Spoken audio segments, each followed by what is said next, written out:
Assalamu alaikum, dear viewers. Welcome to my YouTube channel, English in Short Program.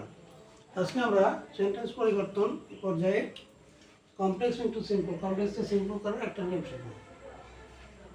কোনো সময় subordinate ক্লজটাকে সংক্ষিপ্ত করেও complex থেকে সিম্পল করা হয়।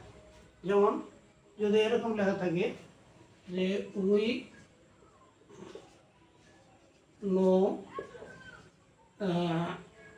know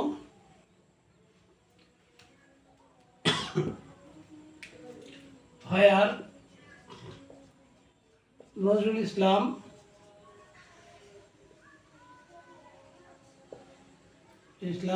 was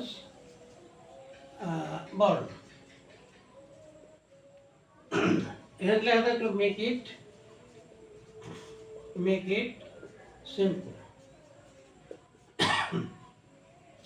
সিম্পল করার কথা বললো, তাহলে আমরা দেখতে হবে প্রথমে যে এই সেন্টেন্সটা কী অবস্থায় আসে, কম্পাউন্ডে আসে না কমপ্লেক্সে আসে, যেহেতু সিম্পল করতে হবে।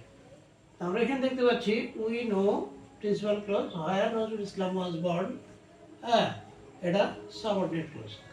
হ্যাঁ, তা এখন এই সাবঅর্ডিনেট ক্লজটাকে সংক্ষিপ্ত করে সিম্পল সেন্টেন্স করা যায়। যেহেতু এখানে দুইটা পার্ট আছে, একটা প্রিন্সিপাল ক্লজ, একটা সাবঅর্ডিনেট ক্লজ, সুতরাং এটা কমপ্লেক্স সেন্টেন্স আমরা বুঝতে পারলাম। কমপ্লেক্স, আর এই কমপ্লেক্স সেন্টেন্সটাকে আমরা সিম্পল করব। সিম্পল, আর সিম্পল করতে গেলে কি করব? তাহলে আমরা এখানে প্রিন্সিপাল ক্লজটা ঠিক রাখব। উই নো, এখানে আমরা লিখব উই নো। তারপরে হোয়ার নজরুল ইসলাম ওয়াজ বর্ন, তারপর নজরুল ইসলামের জন্মস্থানটা আমরা লিখব। তিনি কোথায় জন্মগ্রহণ করেছিলেন? হোয়ার নজরুল ইসলাম ওয়াজ বর্ন, নজরুল ইসলাম কোথায় জন্মগ্রহণ করেছিলেন? তাহলে এখানে আমরা লিখব, এটাকে ফ্রেজ করে দেব। হ্যাঁ, এটা ক্লজ আছে, এটাকে একটা ফ্রেজ করব।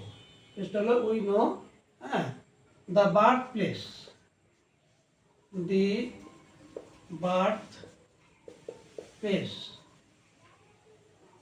অফ নজরুল ইসলাম।